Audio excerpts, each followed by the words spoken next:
안녕하세요, 성도님들. 지난 한 주 동안 잘 지내셨나요? 그 제가 지난주에 이제 임경수 목사님께서 그 좁은 길과 이제 좁은 문에 대한 말씀을 해주셨잖아요. 그래서 제가 원래는 보통 묵상을 쭉 안 하는데 그 주는 되게 뭔가 묵상이 되는 한 주였어요. 그래서 그게 무엇일까 그 말씀을 한 주 동안 계속 곰곰이 생각해 보았습니다. Hello everyone. And last week Pastor Kyung-soo Lim preached on a narrow road and narrow gate. I keep thinking about that message throughout this past week. 좁은 길은 걸어간다는 것이 무엇일까? 그러다가 이런 생각이 문득 들었습니다. 우리가 말씀이 육신되었다라는 그 예수님에 대해서 우리가 표현을 이렇게 자주 쓰지 않습니까? 이제 예수님은 단순한 개념이나 이제 사상 같은 우리가 믿어야 될 것이 아니라 그 우리 가운데 살아오신 그 살아계신 말씀이라는 것을 제가 묵상을 하다가 이렇게 생각이 나더라고요. So what does it mean to walk the narrow road? And as I reflected on that, one thought came to me. We often use the phrase, the word became flesh. Jesus is not simply a concept or an idea. He's the living word who came to the world and who came among us. 그렇다면 우리가 그 말씀을 정말 믿는다면은 그 말씀은 단지 머릿속에 이제 남아 있는 것이 아니라 우리의 삶 속에서 이제 그게 육신이 되어서 정말 나타나서 열매가 되어야 된다라는 것이 이제 떠오르더라고요. Then if we truly believe that word, shouldn't that word remain not only in our minds but become embodied in our lives? 말씀이 내 생각을 바꾸고, 말씀이 내 선택을 바꾸고, 말씀이 내 관계와 이제 태도를 바꾸는 것. 저는 이번 주에 그거를 좀 생각하면서 묵상을 했습니다. So the word changes my thought, and the word changes my choice, and the word changes my relationships and my attitude. That is what I was thinking about this week. 이제 우리가 그런 말을 해요. 예수님을 만나면은 인생이 바뀝니다. 그런 말을 우리 임경수 목사님께서도 항상 하시고 저도 항상 생각을 하고 있습니다. 그런데 그거는 그냥 말이 그냥 좋은 표현이 아니라 정말 하나님의 말씀을 내가 피하지 않고 정면으로 이제 마주할 때에 삶으로 그 열매가 내 실제로 우리의 삶의 변화가 일어나는구나. 예수님을 만났을 때 변화가 일어나야지만 그게 우리가 정말 예수님을 만났다고 말할 수 있구나라는 생각이 들더라고요. So the statement, when you meet Jesus, your life changes, you will be transformed. It's not just a nice Christian expression. When we do not avoid the word of God, but face it directly, real change actually begins to take place in our lives. 그런데 이제 동시에 또 읽다가 또 묵상을 하다가 질문이 생겼어요. 나는 정말 바뀌고 있는가? 나는 예수님의 말씀을 정말 말씀으로 듣고 내 삶에 적용을 하고 있는가? 우리는 이제 예수님을 믿는다고 말하죠. 말씀을 안다고도 말합니다. 은혜를 받았다고도 말합니다. 그런데 우리의 삶은 얼마나 달라졌습니까? 저는 그거를 항상 포커스를 하면서 봐요. 이게 믿음은 있는데 왜 내 삶은 그대로지? 내가 이거를 믿는데 왜 믿지 못하는 것 같지? 왜 열매가 안 나타나지? 이런 생각을 항상 하거든요. But how much has our life actually changed? If you have faith, why does our life remain the same? The passage from Jacob that we are looking at today deals directly with this question. 그래서 이제 오늘 우리가 함께 볼 이 야고보서 말씀은 바로 이 질문을 좀 정면으로 다루고 있습니다. 사실 이 야고보서의 이 말씀이 유명은 하지만 되게 사랑받는 구절은 아니에요. 행함이 없는 믿음이 이제 죽은 것이라는 말을 하잖아요.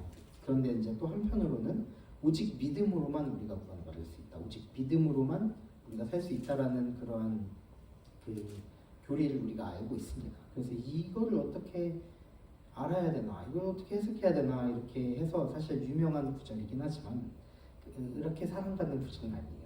그런데 오늘 제가 이 말씀을 생각을 하면서 이거를 한번 다뤄보자 합니다. You know, the passage today, it talks about the faith, but faith with the behavior and the action. Action without faith is dead. It's popular phrase and popular word, but it's not beloved because in the Reformed tradition we always think like we are saved only by faith, sola fide by Luther. So sometimes it's hard to think about this two concept, but I would like to share about this today. 본문으로 들어가기 전에 이 야고보서가 이제 어떤 배경에서 쓰였는지 잠깐 생각해봤으면 좋겠습니다. 왜냐하면 이 야고보라는 사람이 이 어떤 생각을 했는지, 어떤 상황에 있었는지를 알아야 이 말씀이 어떤 맥락에서 나왔는지를 우리가 알 수 있거든요. Before we enter the main passage, it would be helpful to briefly think about the background or context of the book of James. 그 야고보서 1장 1절을 보면은 이 편지는 흩어져 있는 12지파에게 쓰였다고 말을 합니다. 즉 흩어진 유대 그리스도인들, 이제 디아스포라라고 말하죠. 그 디아스포라 공동체에 쓰인 편지입니다. So if you look at James chapter 1 verse 1, it says that this letter was written to the 12 tribes in the dispersion. In other words, it was written to scattered Jewish Christians, to a diaspora community. 그들은 이제 익숙한 공동체 안에서 편안하게 이제 신앙생활을 하던 사람들은 아니었어요. 이제 흩어져 살면서 세상 속에서 믿음을 이제 자기 자신 스스로 지켜야 했던 사람들이었습니다. They were not people living out their faith comfortably within a familiar community. They were people who had preserved their faith while living scattered in the world. 그 사실 저희가 이제 미국에 있는 크리스찬, 이제 한국인 이민자 커뮤니티를 생각할 때도 이민자 사회도 사실 그렇죠. 우리가 이제 흩어져 살기도 하고 이제 한국에 있다가 이쪽에 와서 이제 모든 게 낯선 그 상황에서 믿음을 지키는 게 얼마나 어렵습니까? 교회 안에서는 이제 믿는 사람처럼 보이지만 세상 속에서는 그 믿음이 삶으로 드러나지 않을 수가 있습니다. In the same way, like immigrant Christian communities in the United States are like that as well. When we live scattered, and it is easy for faith to be shaken. Inside the church, we may look like believers, but in the world, that faith may not be revealed through our lives. 또는 어쩌면 말씀은 듣지만 삶은 그대로일 수 있습니다. 하나님을 믿는다고 말하지만 우리가 관계 속에서 여전히 차별하고 또 입술로는 축복을 하지만 행동으로는 우리가 사랑을 하지 않을 수도 있습니다. Or perhaps we heard the word, but our lives remain the same. We may say that we believe in God, but in our relationships we may still discriminate it. With our lips we bless people, but with our action we may not love. 이제 믿음은 고백하지만 실제 선택은 세상의 방식대로 우리가 할 수 있죠. 그래서 야고보는 바로 그런 현실을 보고 있었습니다. 그래서 이 야고보서를 쓴 야고보는 그 예수님 형제 야고보입니다. 그 제자 야고보가 아니라 형제 야고보입니다. 이제 그는 초대교회에서 어쩌면은 베드로보다 더 중요한 중심 리더였다고 말할 수도 있을 것 같아요. 그 사실 사도행전 15장을 보면 이방인들도 율법을 지켜야 하는가라는 그 문제로 공의회가 한번 열려요. 예루살렘에서 그 공의회가 한번 열리는데 그 큰 논쟁이 일어났을 때 그 논쟁을 정리를 하고 공동체의 방향을 제시하고 마지막 결정을 한 사람이 바로 야고보였습니다. The James who wrote this letter is James, the brother of Jesus, not the disciples of Jesus. The apostle. But in the early church, he may have been an even more central leader than Peter, especially in the Jerusalem church. In Acts chapter 15, when there was a major debate in the early church over like whether Gentile believer also had to keep the law or not. The person who summarized and discussion and gave direction to the community was James. 그러니까 이제 야고보는 신앙을 이론으로만 말하는 사람이 아니었어요. 그 야고보는 그 처치, 그 교회 사회에서 중심인 목사였죠. 리더였고 목사였고 회자였습니다. 그래서 야고보는 이 믿음이라는 것을 추상적으로만 아는 것이 아니라 정말 우리가 행동으로 해야 된다는 것을 지키고 살았던 사람이었어요. He was a pastor who saw the reality of faith remaining only in words and not being revealed in life. That is why James does not speak about faith abstractly. He asked very directly, James 2:14 we can see right now. 그래서 그는 아주 직접적으로 이제 14절에 말하고 있습니다. 야고보서 2장 14절 말씀입니다. 내 형제들아 만일 사람이 믿음이 있노라 하고 행함이 없으면 무슨 유익이 있으리요? 그 믿음이 능히 자기를 구원하겠느냐? 성도님들, 이 질문은 사실 조금 굉장히 불편한 질문일 수도 있어요. 믿음이 있다고 말하는데 행함이 없으면은 그게 무슨 유익이 있겠냐? 라고 이렇게 권면을 하고 있습니다. So brothers and sisters, this is a very uncomfortable question. You say you have faith, but if there are no works, what good is that? Can that faith really save the person? James is not someone who is against faith, and James is not saying faith is unnecessary. Rather, he is asking those who speak about faith too lightly. 그런데 야고보는 믿음을 반대하는 사람은 아니었어요. 야고보는 믿음이 필요 없다고 말하는 사람이 아닙니다. 오히려 그는 믿음을 너무 가볍게 여기는 사람들, 가볍게 말하고 있는 사람들에게 이렇게 묻고 있는 것입니다. 그 믿음은 살아있습니까? 당신의 믿음은 살아있습니까? 믿음이 있다고 말하는 것과 그 믿음이 살아 움직이는 것은 다른 문제이기 때문입니다. James is not saying that faith is unnecessary, but he emphasized in action. So he asked this, is that faith alive? Saying that you have faith and having that faith move as something living are two different things. 그리고 야고보는 아주 구체적인 예를 들죠. 15절과 16절입니다. And James gives a very concrete example. Let's read verse 15 and 16.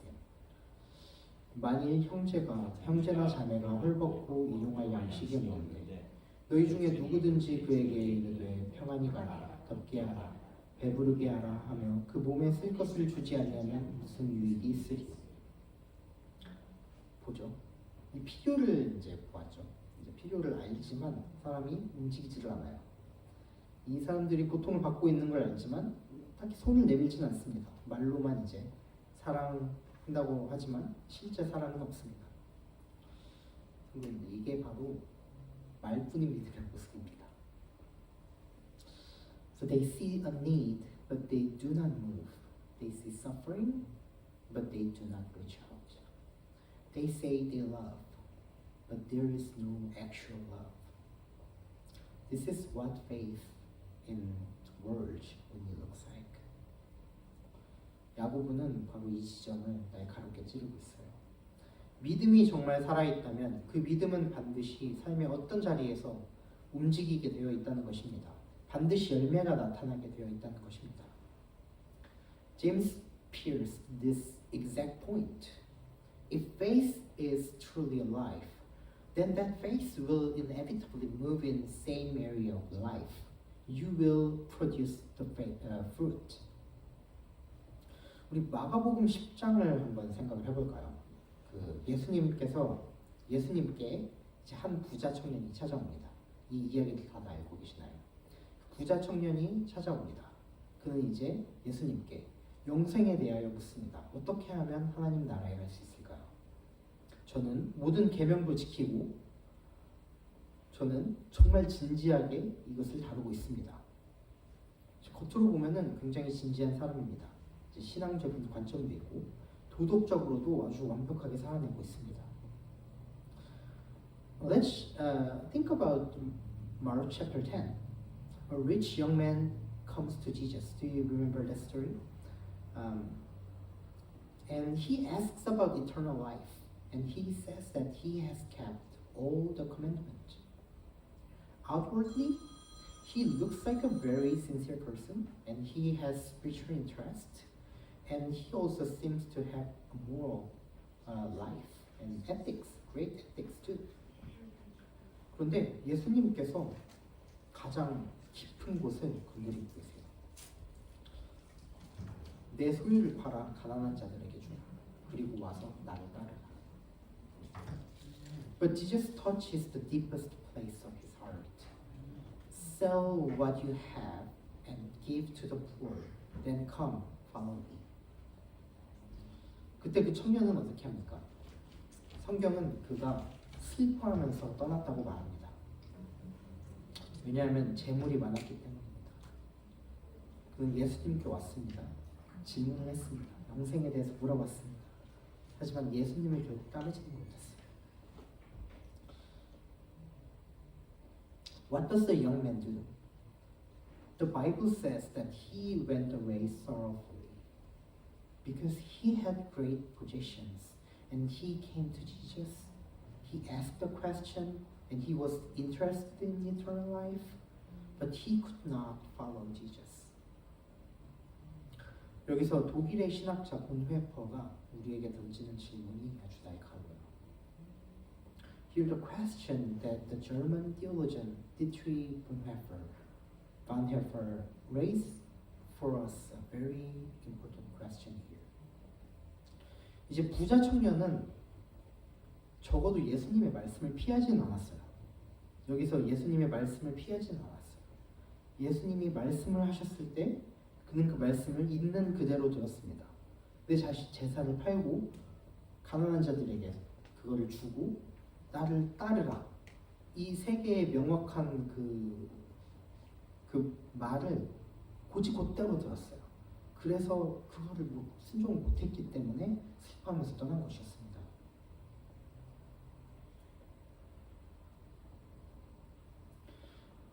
At the very least, the rich young man did not avoid the words of Jesus. When Jesus spoke, he heard those words as they were. Sell what I have, give to the poor, and follow Jesus. And he knew that those words were touching the deepest place in his life. So he went away sorrowfully. But brothers and sisters, perhaps our problem today may be even more subtle than the problem of the rich young man. 그런데 성도님들, 우리가 어쩌면은 오늘 우리의 문제는 부자 청년보다 더 교묘할 수 있어요. 부자 청년은 적어도 예수님 말씀 앞에서 슬퍼했습니다. 그는 그 말씀이 자신에게 무엇을 요구하는지 알았어요. 그런데 우리는 때때로 슬퍼하지 않습니다. 왜냐하면 말씀을 듣기도 전에 이미 우리 마음대로 해석을 해버리고 있기 때문이에요. 그 말씀이 나에게 직접적으로 왔을 때 이렇게 우리가 해석을 할 수 있겠죠. 예수님이 정말 재산을 팔라는 뜻은 아니겠지. 그냥 마음으로 우리가 이 재산을 집착하지 말라는 뜻이겠지. 그리고 우리가 이거를 집착하지 않고 예수님을 그냥 따르고 예배를 하고 하면은 괜찮겠지. 돈을 우리가 많이 가지고 있어도 마음만 올바르면 되겠지. 내가 돈을 우상으로 여기지 않으면 괜찮겠지. 이런 식으로 우리가 회피를 할 수 있다는 것입니다.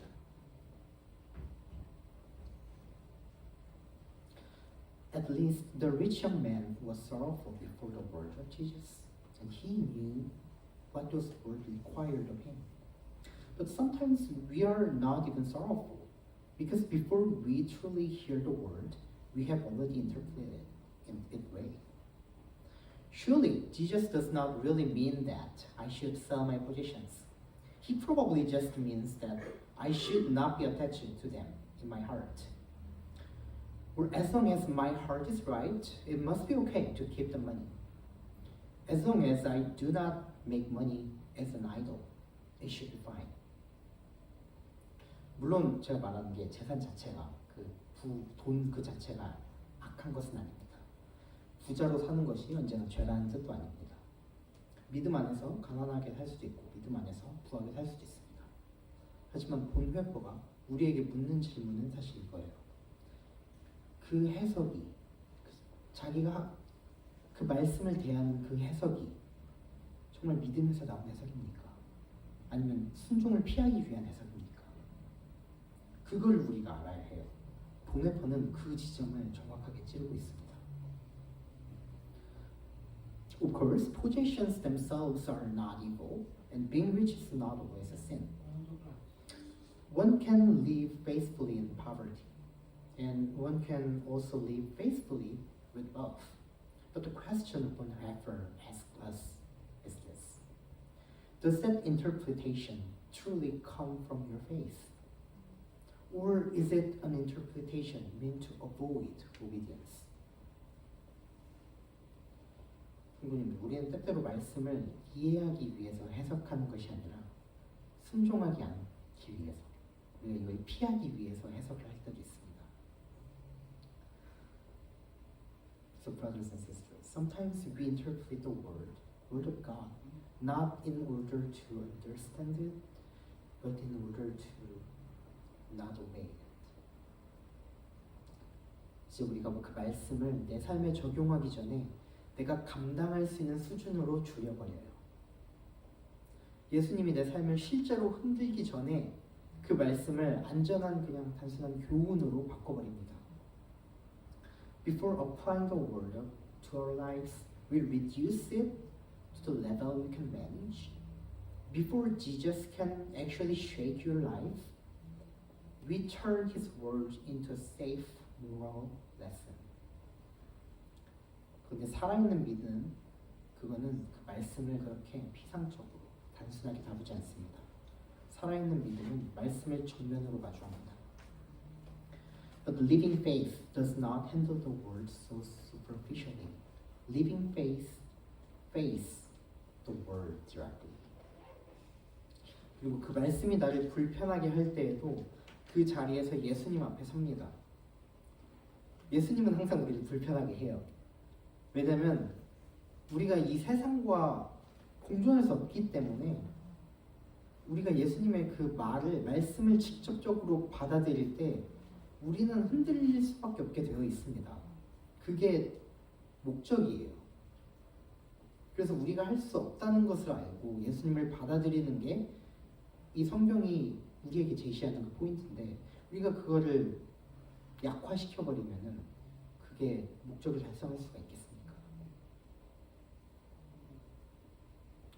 And even when the world makes us uncomfortable, living faith stands before Jesus in that very place.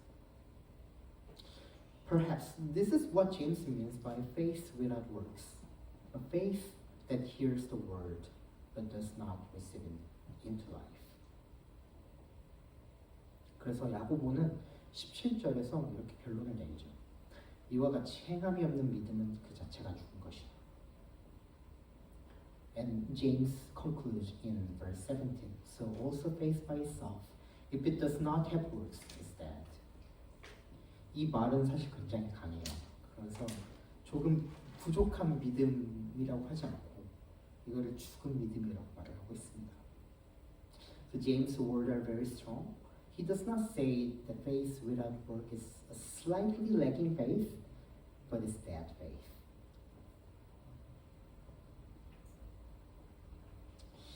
그런데 이 말씀을 들을 때 우리가 곧바로 이런 질문을 또 하게 돼요. 제가 서론에도 잠깐 말했지만, 그러면 우리가 행함이 있어야 구원을 받는다는 말인가? 라고 이렇게 생각을 할 수도 있어요. 그렇죠? 우리는 믿음으로 구원받는 것 아닌가? 그래서 바로 여기서 중요한 긴장이 생깁니다. 이제 종교개혁자 루터는 이렇게 말하죠.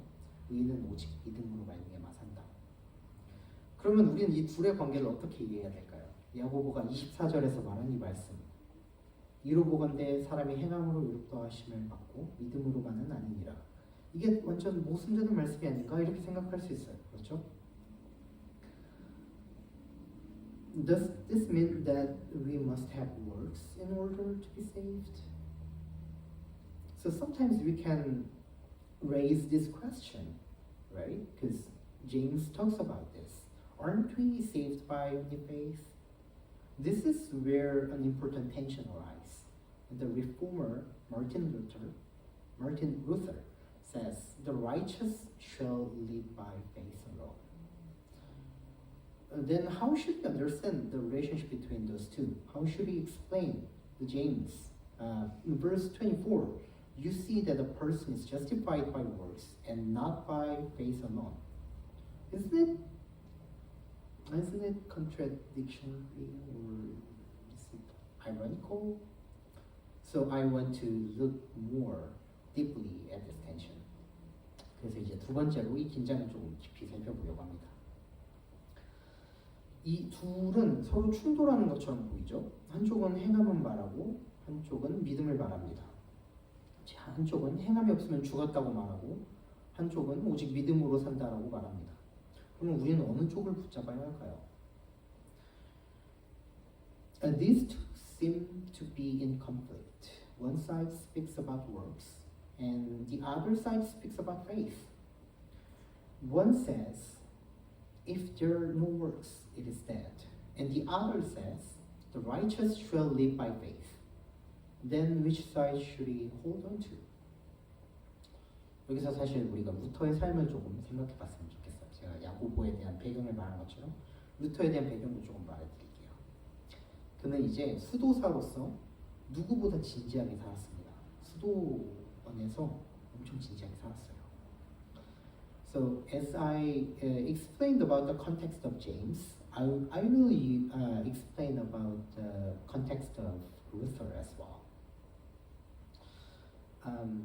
Luther, he lived more seriously than almost anyone as a monk. 매일 새벽 3시에 일어나서 하루에 7번, 8번 기도 시간을 지켰대요. 이제 금식을 하기도 했고 이제 채찍질 고행을 스스로 하기도 했고 매일 2시간, 3시간씩 고해성사를 했습니다. 그리고 우리가 알다시피 이제 무릎으로 계단을 기어서 올라가는 그런 그 고행을 하기도 해요. 그 질문은 이거였어요. 나는 어떻게 하나님 앞에서 의롭게 설 수 있는가? He would wake up at 3 in the morning and keep 7 and 8 prayer times a day. Along with fasting, he even practiced like self-mortification, including whipping himself, and he spent 2 or 3 hours every day in confession. And his question was this: how can I stand righteous before God? 나는 어떻게 거룩하신 하나님 앞에서 정죄받지 않을 수 있습니까? 이게 루터의 가장 큰 질문이었어요. 루터는 죄를 가볍게 여긴 사람이 아니었습니다. How can I avoid condemnation before a holy God? That was the question that Luther held. Luther was not someone who took sin lightly. 그는 오히려 죄를 너무 진지하게 봤기 때문에 괴로워했습니다. 자기 안에 있는 죄, 자기 안에 있는 교만, 자기 안에 있는 불신앙을 보면서 하나님 앞에 설 수 없다는 두려움을 느꼈어요. Whether he suffered because he took sin so seriously. As he looked at the sin within him, the pride within him, and the unbelief within him, he felt the fear that he could not stand before God. 자기가 노력할수록 이상하게도 평안이 찾아온 것이 아니라 오히려 더 깊은 절망이 찾아왔습니다. 그래서 이제 그는 하나님 앞에서 스스로 의롭게 설 수 없다는 것을 깨달았을 때 루터가 결국 의인은 믿음으로 말미암아 살리라 라고 고백할 수 있었던 것은 자기가 이제 행함으로 하나님께 나아가려는 길의 끝에서 인간의 공로가 얼마나 무력한지 얼마나 쓸모없었는지를 보았기 때문입니다. The reason Luther could finally confess the righteous shall live by faith was because at the end of the road of trying to approach God through works, he saw how powerless human merit truly is. 그래서 루터에게 믿음으로 구원받는다는 말은 게으름의 변명이 아니었고 해방이었습니다. So for Luther, the statement "we are saved by faith" was not an excuse for laziness. It was the liberation for him. 내가 하나님께 올라가는 게 아니라 하나님께서 그리스도 안에서 나에게 내려오셨다. 내가 나의 공로로 하나님 앞에 서는 게 아니라 그리스도의 의로 믿음을 받는다. 이것이 바로 루터가 붙은 복음이었습니다. 만약 루터가 그 고통스러운 씨름 없이 그냥 믿음으로 구원받는다라고 말했다면 어쩌면 우리가 그 말은 순종을 피하기 위한 변명이 아닐까라고 생각을 할 수도 있어요. 그런데 루터의 그 고백은 변명이 아니었죠. 그 고백은 인간 공로의 한계를 끝까지 경험한 사람이 붙든 그 복음이었습니다. So it is not I climb up to God, but that God has come down to me in Christ. That is the gospel message that Luther held. If Luther had simply said we are saved by faith without that painful struggle, those words might perhaps have become an excuse to avoid obedience. But for Luther, the confession was not an excuse because it was a gospel held by a man who had experienced to the very end the limit of human merit. 그럼 우리는 이걸 분명히 해야 돼요. 우리는 행함으로 구원을 받지 않습니다. 우리는 우리의 어떤 순종이 하나님께 인정받는 것이 아닙니다. 우리는 우리의 선함으로 하나님 앞에서 의롭게 되는 게 아니에요. 오직 믿음으로 예수 그리스도의 은혜로 구원을 받습니다. 여기까지는 반드시 우리가 붙잡아야 합니다. Therefore, we must make this clear. We are not saved by works. We are not accepted by God. Because our obedience, we do not stand righteous before God because of our goodness.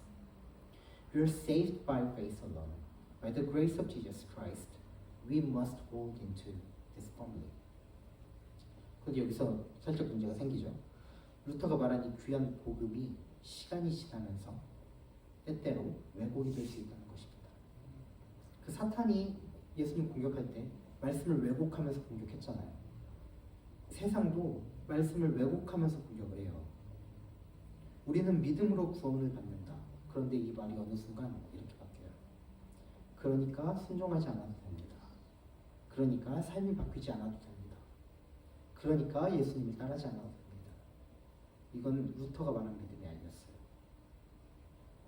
이건 복음이 아니라 복음의 왜곡입니다. But brothers and sisters, here a problem arises. This precious gospel that Luther proclaimed can, over time, sometimes become distorted. You remember that Satan distorted the word to give a test to Jesus Christ?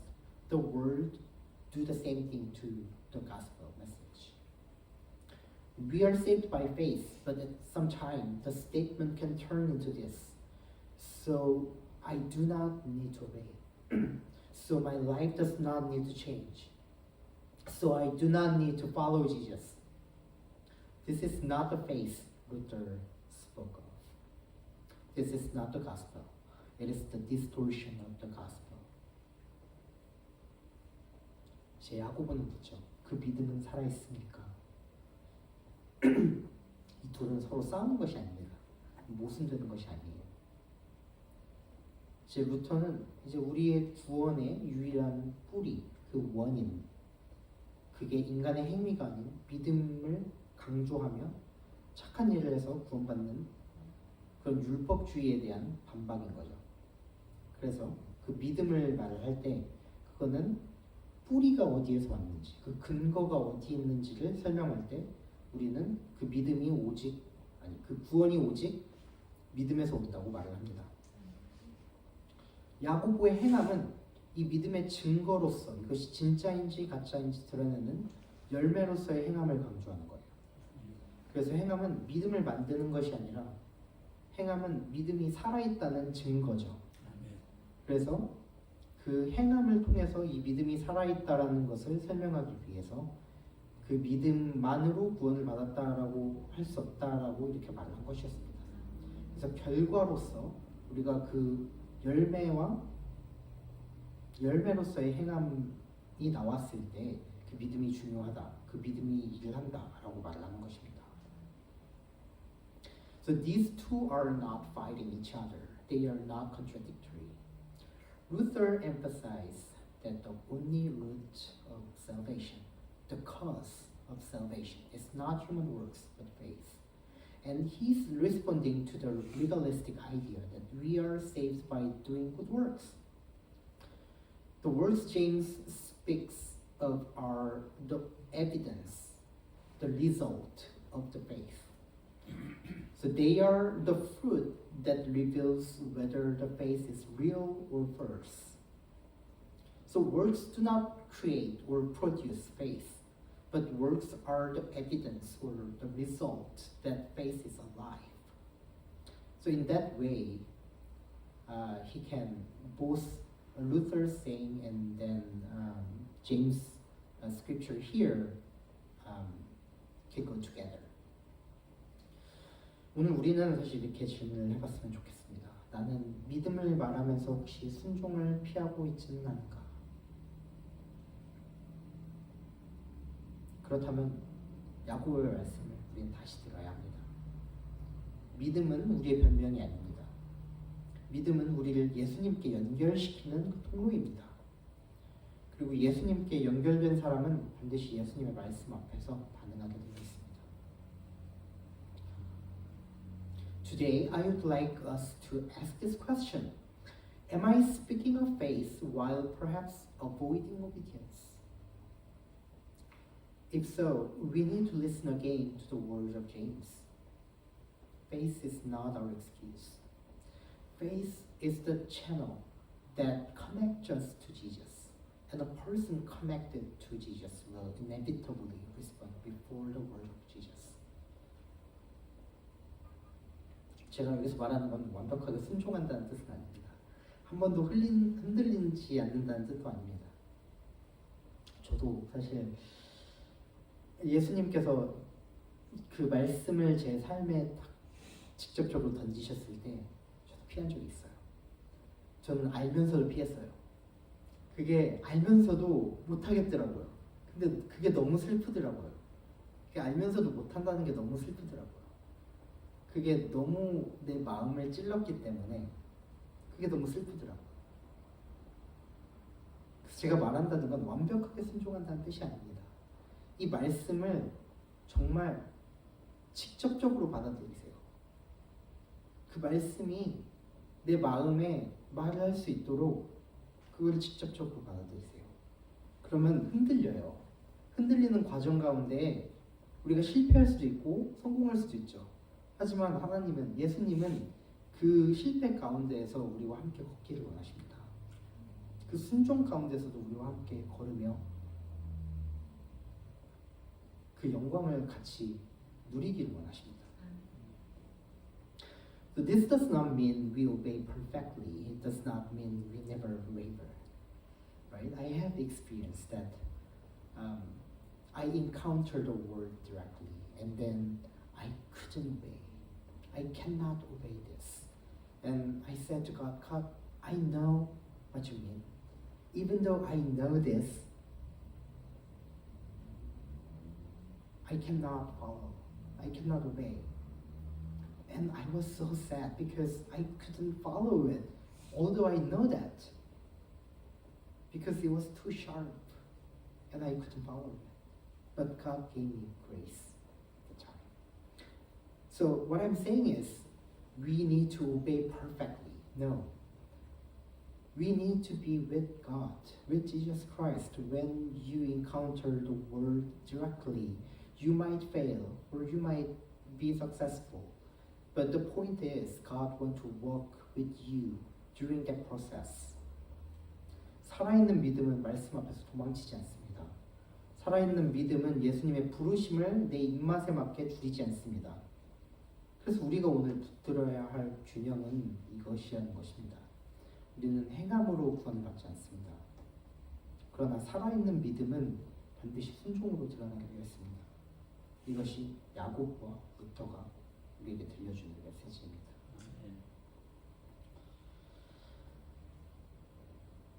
But living faith does not run away from the word. Living faith does not shrink the calling of Jesus to fit our preference. So the balance we must hold on to today is this. We are not saved by works, but living faith is always revealed through obedience. This is the message that James and Luther give to us today. So let's pray. So 다 같이 기도하시겠습니다. 살아계신 하나님 아버지 감사합니다. 하나님 오늘 우리 야고보서를 통해서 행함이 없는 믿음은 죽은 것이라는 것을 우리가 들었습니다. 하나님 우리가 하나님의 말씀을 대할 때 우리가 직접적으로 대하기를 원합니다. 우리가 세상에서 말하는 거짓된 왜곡된 말씀을 듣는 것이 아니라 우리가 그것을 줄이는 것이 아니라 우리가 하나님의 말씀을 정말 직접적으로 받아들여서 우리 삶이 변화될 수 있는 그런 믿음이 될 수 있기를 원합니다. Dear Heavenly Father, thank you for giving us this time that we share the James, the scripture of James today. God, we talked about the faith without action is dead. God, we want to encounter your word as it is. So when it comes to our heart, we want to let it shake our heart. God, so we want to hear the word, the distorted word that the world says to us. God, we want to get the truth from you, dear God. Help us not to reduce the word ourselves, but to encounter you directly. 감사합니다, 주님. 예수님의 이름으로 기도드리겠습니다. 아멘. Pray all these things in